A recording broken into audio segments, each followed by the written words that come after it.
And we are back this We're week back. covering The Real Housewives of Potomac, Season 8, Episode 13. We took a week off because of the Super Bowl, Texas Yes, Hold'em. or as we should call it, the Usher Bowl. I mean, I was going to say Texas Rodeo, okay?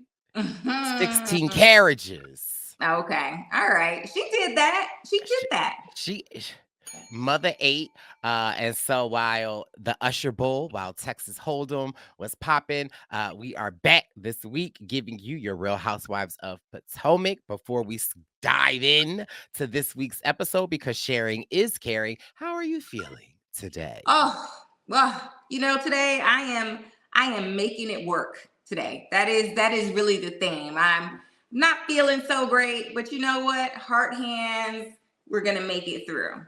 Yes, I love that. Sometimes you gotta fake it till you make it. And that's the mantra over here. So Yeah.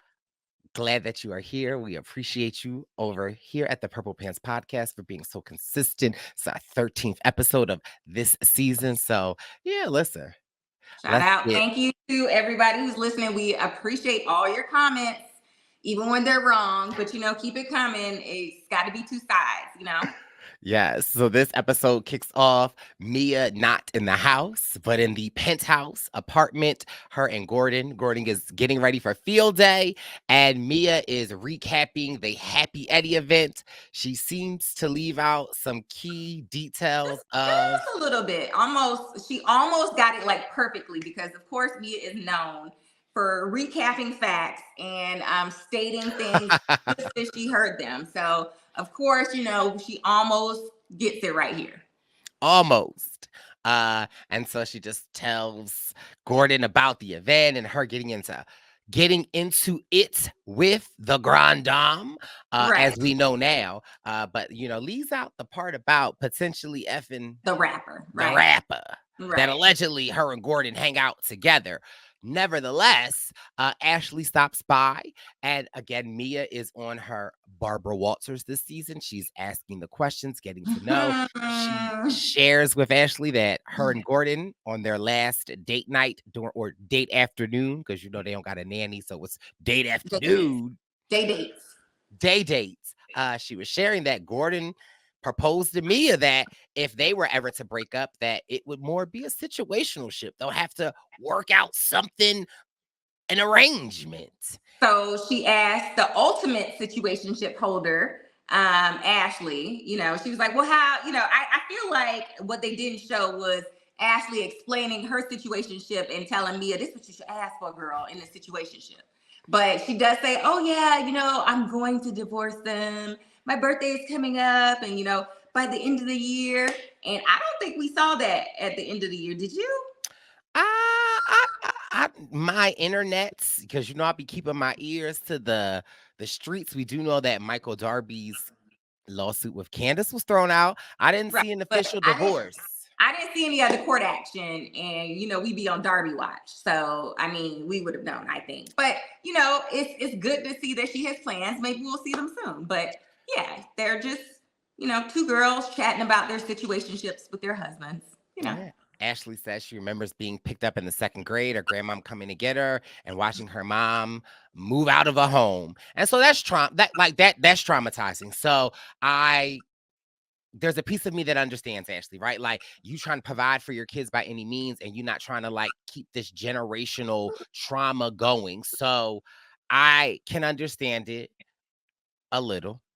You know what? I am glad she shared that because it helps to explain kind of like, why she's holding on so tight when it seems like everybody thinks she should let go. And it's because, yeah, she's, she ain't trying to be out on the curb like she was twice. And that's got to be very traumatizing. Also, I want to say shout out to the pictures, the throwback pictures where she saw her mom was looking like a red hot fox. Okay. Sheila, okay? Look, Sheila was like, wow, she was ready for it, okay? Shout out to And you got Sheila. young Ashley and hot Sheila, okay?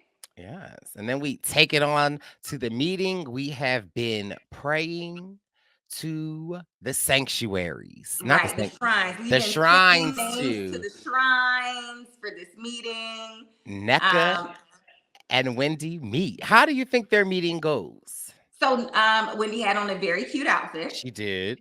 I will give her that. And I thought it started out well, and then NECA apologized for calling her mom a witch and for calling Wendy a bitch. I didn't hear any apologies come out of Wendy's mouth though. And then Wendy tried to use the reason it's like, why should I apologize for the things that my family are doing? And I was Right. like, yeah, you can. You can, make them not do that, but you can't say, I'm sorry, what my family is doing is hurting you. And she's like, oh, and they're allegations. So you could tell she went back and played the tape and really wrote this out. Like, it was so like calculating, like you really called my mom a bitch. You were just alleging that my mom, it's not provable. I'm like, okay, come on, Right. girl. You know It you was don't do for me, it was a little gaslighting, right? Where it's like, I have proof that you have called me a B, but you're saying what you're saying is hearsay. Nneka said, but I could get Lebe to come and testify, and all you need is one person to testify to make something effect. Okay, I learned that from the DA down there in Georgia over this weekend. that. When they tried to put her on trial. Did you see any of those clips of her? I saw soundless clips and her face told me everything I needed to know. First of all, she got on that stand and said, I object. Okay, girl, when You're can like, I you don't get think you can do a that. girl? I don't think you could She, do that. Miss Mama's ate that prosecutor up. If you don't know what we're talking about, the trial. Fannie Willis, honey. Fannie Willis' face was killing them, okay? Killing them softly. Because She ate she him was up.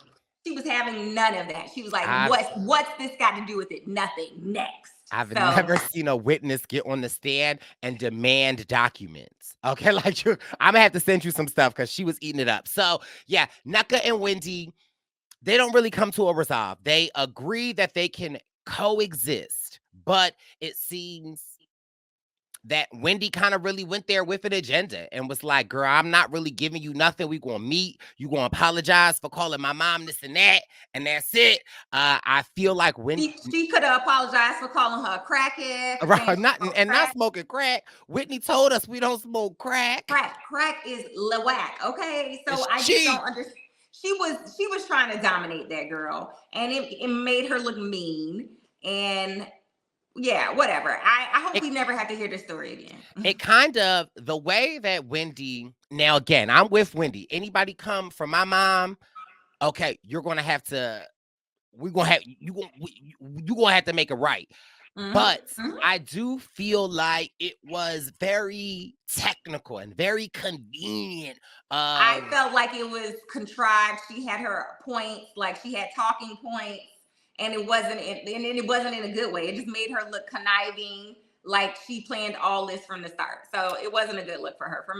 Yeah, but Yeah, and and it seemed like NECA came with like an open heart, wanting right. to solve this. And so they break the third wall. The last time we have seen the third wall broken was last season with Candace in the workout room with Giselle after Giselle The dropped those. fourth wall, they broke the fourth wall. Girl, it's not the third wall. No, it's like a room with boxes, and then 1, 2, 3, and then you're breaking. Like if you go like this, that's But breaking the fourth wall. if it's TV, it's really only 1, 2. This the third wall's No, in front of you. the wall in the back. 1, 2, 3 is like a box, and this is the fourth wall. But go ahead. Okay. Well, listen, they broke the fourth wall with NECA, and we see NECA talking to a producer. We haven't seen this since season 7, again with Candace and Giselle. And NECA is visibly upset. She's like, I'm not upset at Wendy. I'm just frustrated at the situation where it's like she knows the truth, but she doesn't want to admit it. And so it seems interesting enough, but at least we get somewhat of a truce that they can coexist. And I am all good and dandy for that. I love it as a plot where, like a plot point, when they're trying to show like that somebody was really wrong. They bring in the producers, like Right. so I just love it. It's like, yeah, like the producers even be like, oh, she. Like right. It's like, oh, this is a lot. Wendy's a lot. But I mean, again, I don't agree with Wendy. However, if I'm in that position, I'm serving it like Wendy though. I'm giving the pump off. I'm giving like like I just know Wendy before she shoots these scenes, she sits. Do you ever like have you ever gotten into an argument with somebody in your head while you in the shower and you be Oh cussing yeah. them out in the shower? Like I can't but like, you did like I just know Yes. that Oh, see, Wendy. yeah, absolutely. And but the thing is, when she does that, she doesn't come across genuine and warm. Maybe and she clearly don't care. So I whatever. mean, listen, this is what I'll say. She ate that walkout. So I mean, if we're giving Yeah. walkouts, we give her a walkout. Yeah. Now we fast forward to Candace, and it's so interesting how the tables turn. Candace is shooting a scripted series. She is again gearing up for The this deep, 56th leg of the deep her space, tour, the deep space girl. tour. We didn't see more you gearing up and more rehearsals than we've seen shows. But listen, nevertheless, I have Deep Space. It is a jam. I be trying to put Jatia on. And I was also mad that Candace didn't come. She didn't, Deep Space didn't come to Philly. Because, I like to see my girls when they come. It didn't come to Philly. She came to Philly during last year during Black Gay Pride. And I happened to be on tour of, my Bryson Wynn Tour 43. So I was booked and busy. So I was sad that I couldn't see her. But she's gearing up for this tour. And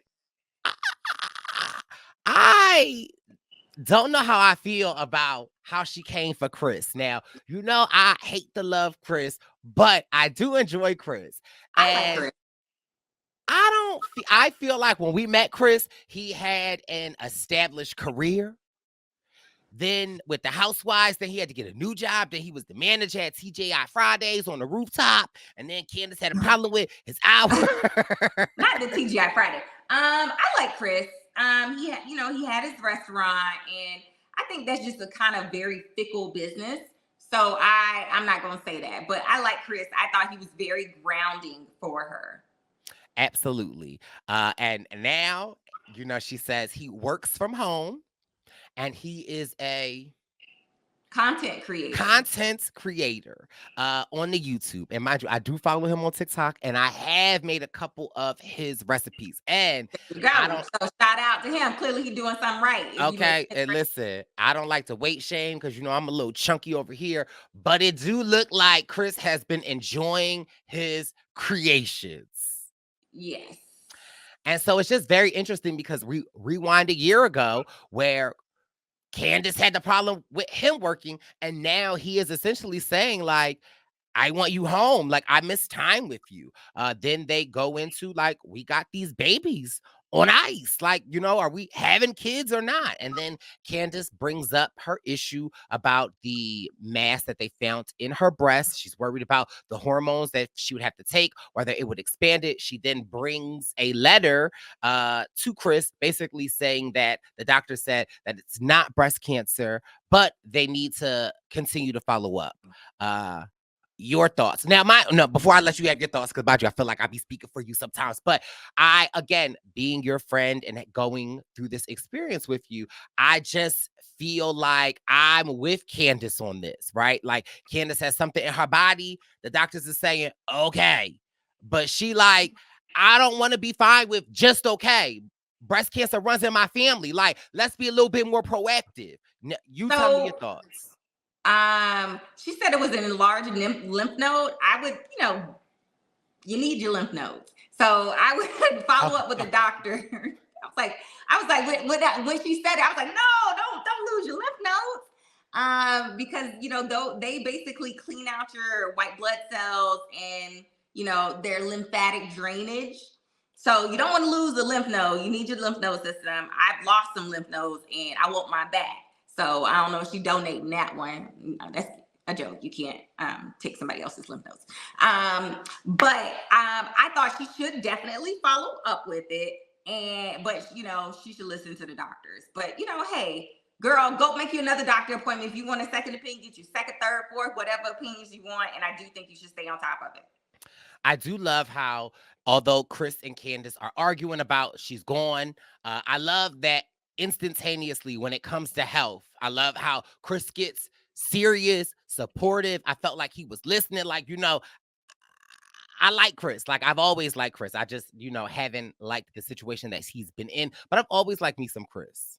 Yeah, I think he's always been fun. So I'm glad to see they do not get to a point about the babies on ice or when that's going to happen. I thought that was very interesting that they skipped over that part. They Well, never got right, to. because I mean, I believe when we first met Candace, a part of her arc was she wanted to have children. So, it is very interesting. And speaking of the babies, Giselle, her Grace, she is graduating.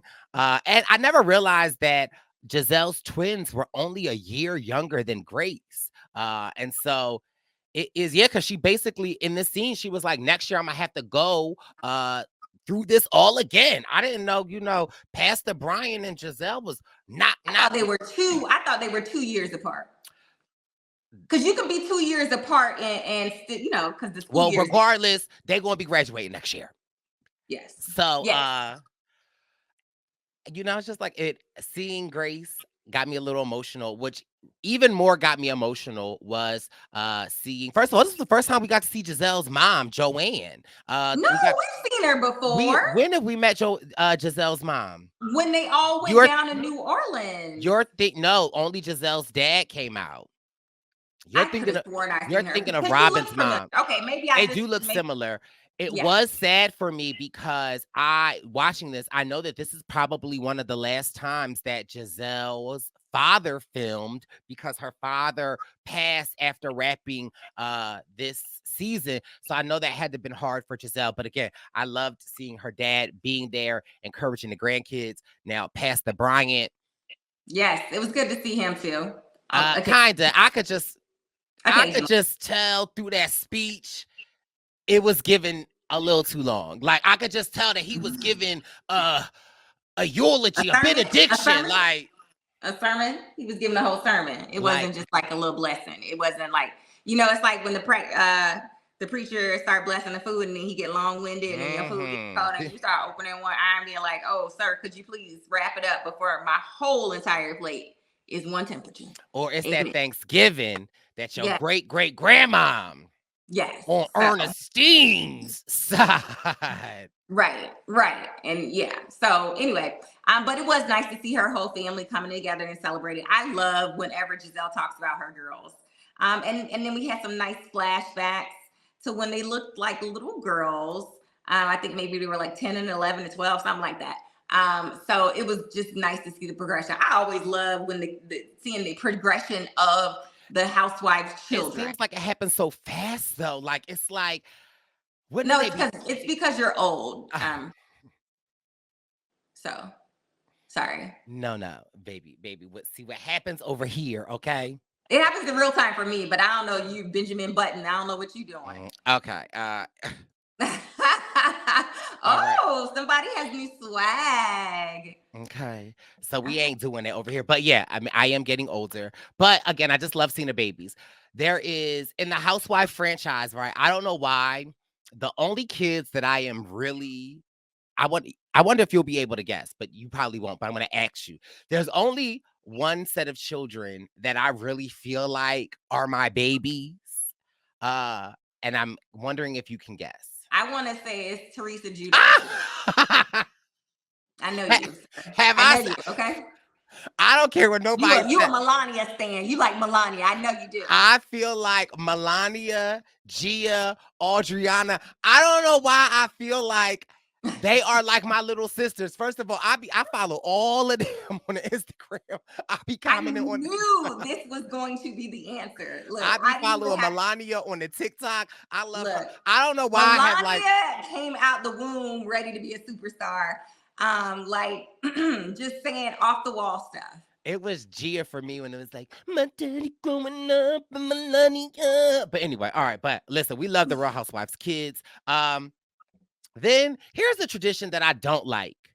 I hate right before a trip when a group of us get together to go shopping for the trip, but nobody buys anything for the trip. Well, they have to get the pre-talk. I think that's like, you have to have a pre-talk scene.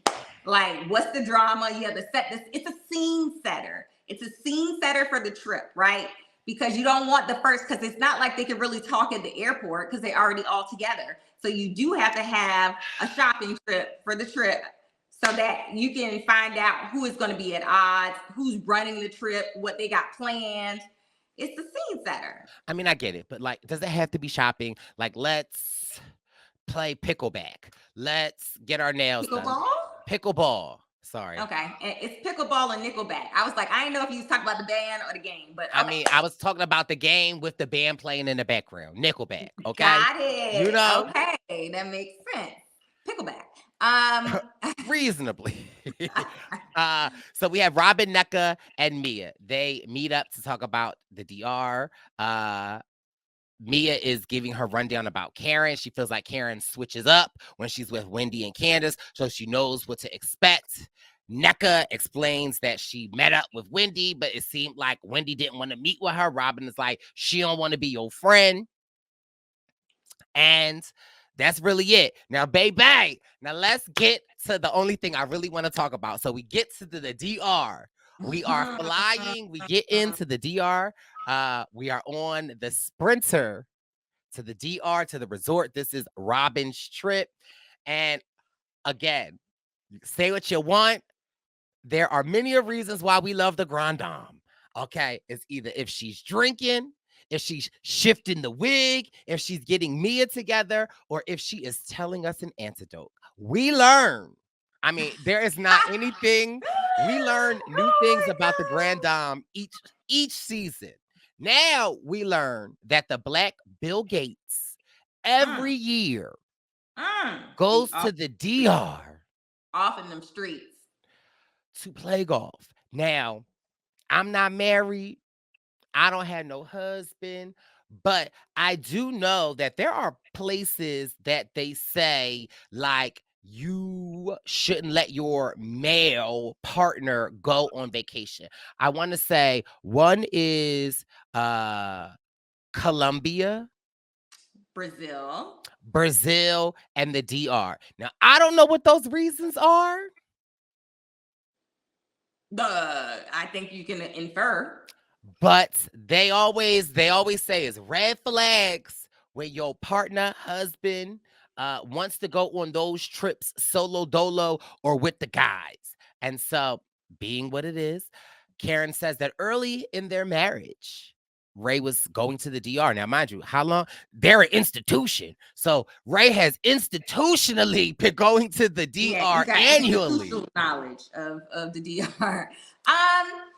The story for me, the whole she called and then a woman picked up the phone and said, Ray's not available. No, Mr. Hugert is not available. Now, so I would say I'm with Karen on that. I think it's a maid or girl, whatever. what girl? Now you know I'm in an elite status at hotels. What housekeeping service? Yes. We're not talking the front desk. Yes. Oh, okay. I never.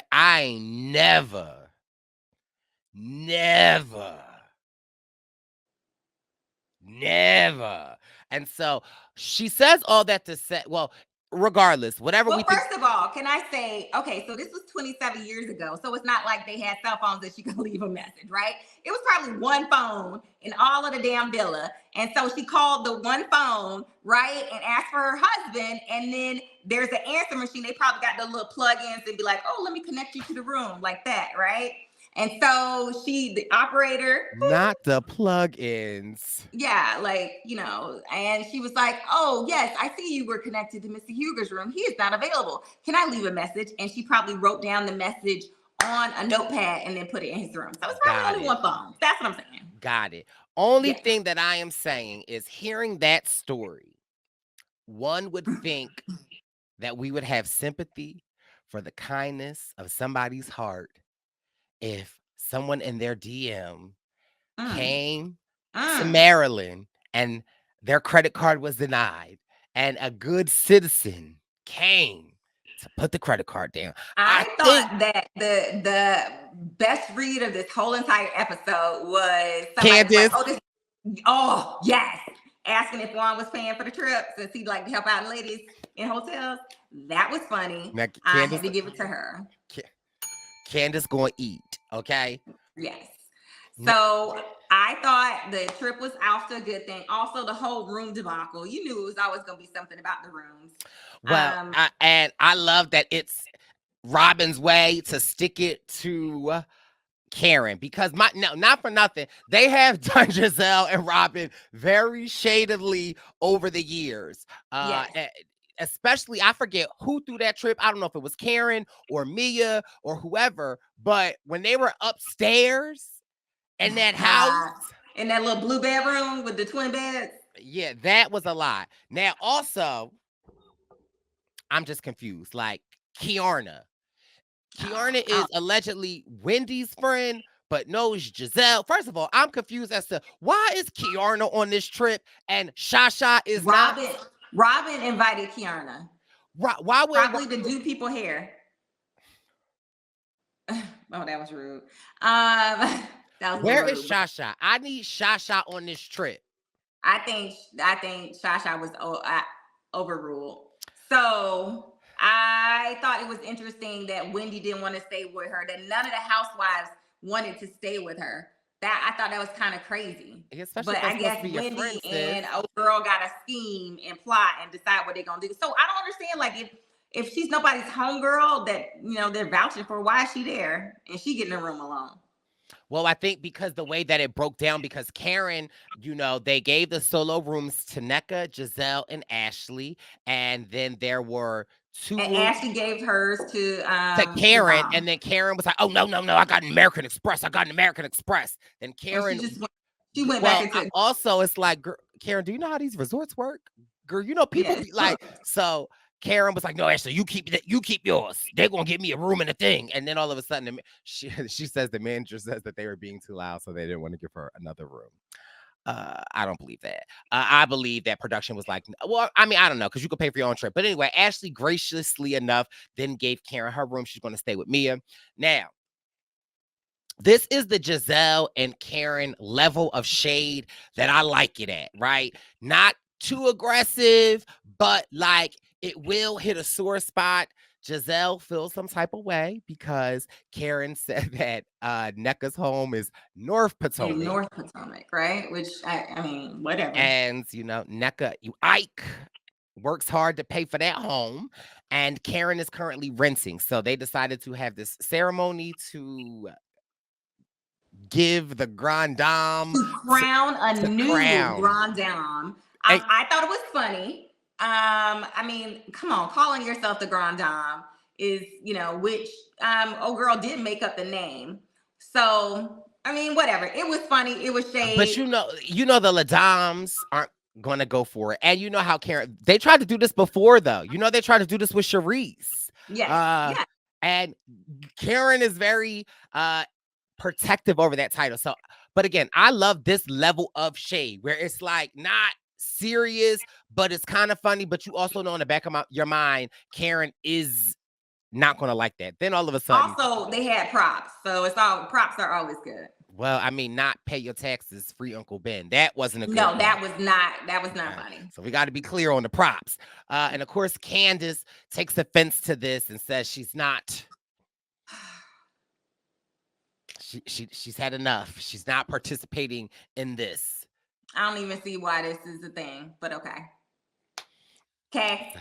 So we got day one of the DR trip, and we're excited to see. Hopefully they can wrap the DR up faster than they did Austin, because I feel like Austin was about 4 episodes. The rest of the season is going to be set in the Dominican Republic. It's going to be the Real Housewives of the DR for the rest of the season.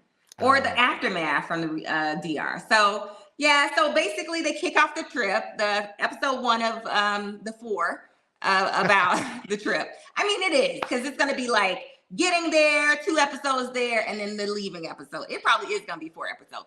I just want them to move on. Like, I don't want them to talk about Juan no more. I don't want them to talk about witches and shrines no more. We need some new stuff. That y'all got to move on. It's like, this has been 2 seasons in the making. You got to move on. It's starting to get a little stale for me.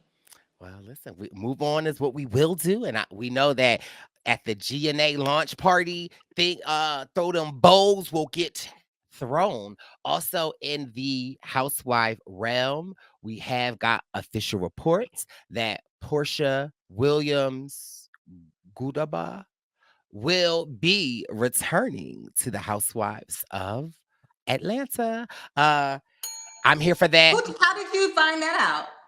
They announced it. No, but who sent the announcement to you? Since we talked about how Girl, okay, but Jatia, let me show you. Let me give you a class. Give me my due, okay, sir? No, That's baby, yes. Okay, Jatia, you did send it to me in the DM, but did you happen to look above the message that I sent you before the message that you sent me? No. Why would Oh, okay. Because I had sent you the announcement, but it's fine. I'll give it to you. Listen, we appreciate you. All the due diligence that I'm busy. I got the internet tea for you. You always talking about I mean, I had provided it to you 30 minutes before, but listen, nevertheless, we appreciate it. So again, with Candy gone, we know that Nene is not coming back. They have shut that down. She like Bravo, MSNBC, they are not interested. Fingers crossed though. I said I would never watch it again without Nene. However, if Portia and Phaedra return, they could have me for the first couple of episodes. I would be inclined to see what's going on in the streets. We'll see. You know, I don't know. They'd have to get rid of Marlo for me too. Well, listen, I love Marlo, but maybe I'll be fine as long as Marlo's like a friend of the show. But I love Marlo though. So, but I know you hate it. But listen, this has been your Real Housewives of Potomac season 8. Episode 13 recap. We'll be back next week in the DR giving you episode 14. Dr. Jatia Hart Taylor with multiple. Have a great week, everybody. Thank you for joining. Mwah, mwah, mwah, mwah. Ooh, it's the Purple Pants Podcast. You better listen in public, might make your stomach hurt. Ooh, it's the Purple Pants Podcast. You're trying to unwind, you better get that box wine. It's the Purple Pants Podcast. You're trying to get your snack, you better hurry right back though. It's the Purple Pants. It's the Purple Pants.